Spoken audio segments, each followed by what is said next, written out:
And once again, we are back with news about NASCAR 25. I will admit that these are probably minimal updates if there is any update with them.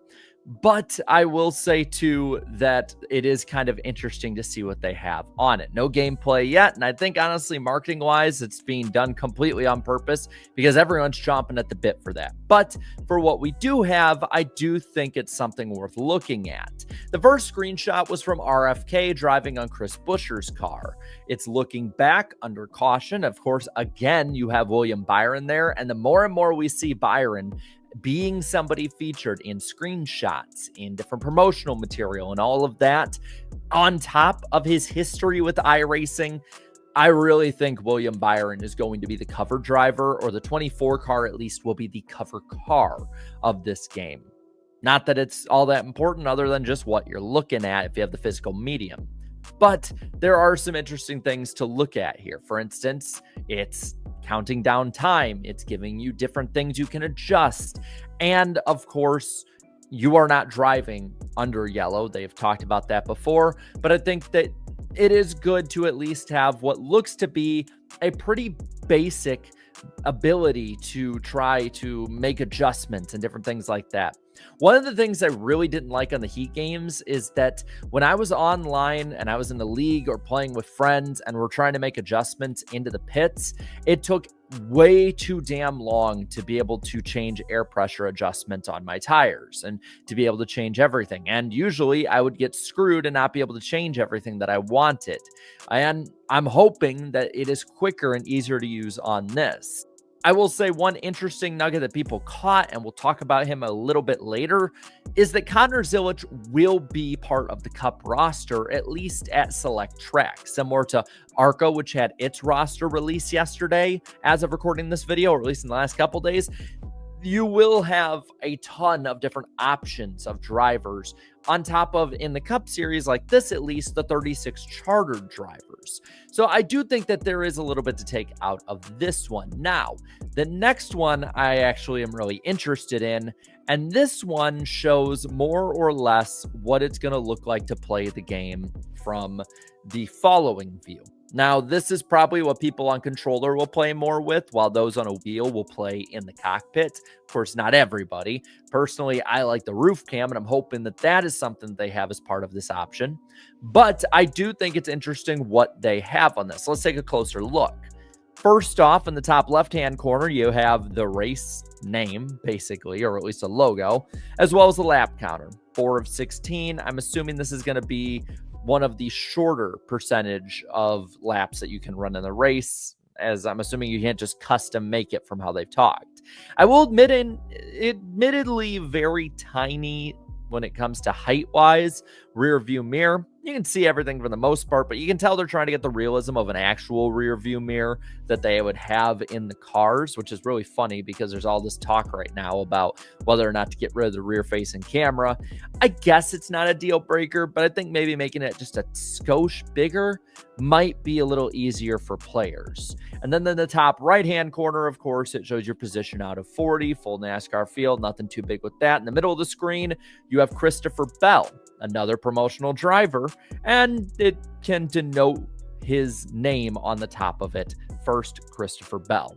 Now, I'm assuming when you're online, it'll do the same thing with different users and such like that. But I also say that it's, I think, a really good touch to make sure that you can tell each one if you want that setting on. I'm hoping it's a setting you can turn on or off, as I really don't need to know who each person is.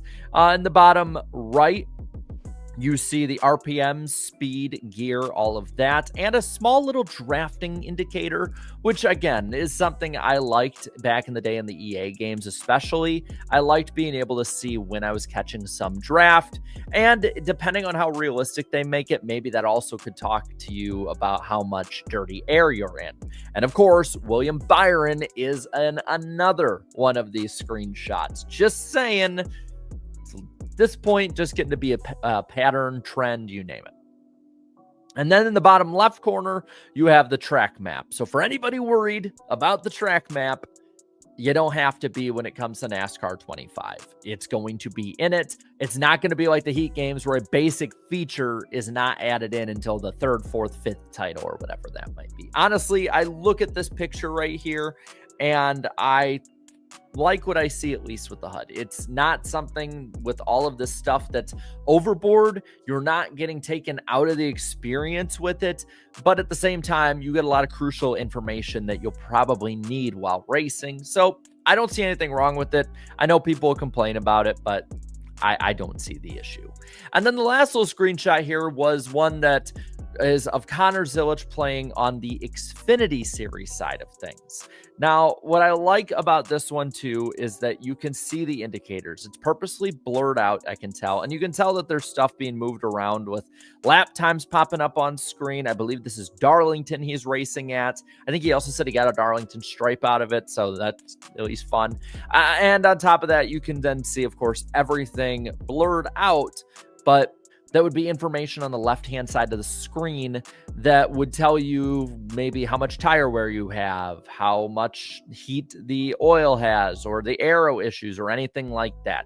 There is definitely a lot of information. And again, there's going to be a wide length of player when it comes to this game. So I think it's really smart of them to be able to open it up, broaden the horizons with that. And maybe if you're someone who just likes to do a play now, it's easy to start it up. But if you're somebody who wants to go all out, you have the ability to go all out. It's one of the things I really liked about the adjustments of the Technics games is you could go really wonky with setups. And then maybe on the other end, if you're like me at the time and you just want to play single player races on your own really easy, you can just boot it up for 30 minutes and play it. So I'm hoping that's the direction they're going here. Now, the next one I will add to the stage. I will mute it, though, even though it is about the soundtrack. It is from Dale Earnhardt Jr.'s Instagram story, and he puts that it's going to be a pretty good soundtrack for the most part. And with that, I do want to note, and you see it here, I'll pause it, that we have the main menu screen. And again, it's nothing that's, in my opinion, going to be game breaking or making. It looks clean. It looks, I would say, better than the Heat games. And you do have a lot of options: career mode, quick race, online, championship, which I'm assuming championship mode is maybe some kind of setting or maybe some kind of like quick games. I would love if they had Thunder challenges back. That'd be awesome. As well as driver ratings. Something I will say I'd be really interested in with that bottom part with driver ratings is if maybe like Madden certainly does at this point, if a driver, based on the racing insights and NASCAR insights, you name it, rating system, that if a driver gets better or worse at a super speedway or a short track or an intermediate or a road course, that their driver rating changes week by week through the year like Madden does. I think that'd be a really interesting feature to have included with this. Now, these are the modes. You also have My Team, which I think, in my opinion, are really smart things to have as much stuff as possible added in, because the way it's been sounding so far is that the game is going to be very, very bare bones, and you're not really going to get much of anything that you really want outside of career mode and then some like private online lobbies and stuff like that. And it does seem like the game's going to have a little bit more with that. Do I think that this all is something to push somebody over the edge to be able to buy it? No, I would definitely wait to see gameplay, wait to hear from people who have played it you trust to, and maybe even wait until a little bit after it comes out to see how good it still is. I still want to see gameplay. I know everybody does. And I will say, to those who are getting impatient with the people who are, ironically enough, very impatient for the gameplay, you got to understand that the PTSD from Ignition is major. And it's not going to be easy to move past what was, let's be honest, the biggest freaking disaster in the history of NASCAR gaming and one of the biggest disasters in all of gaming, period.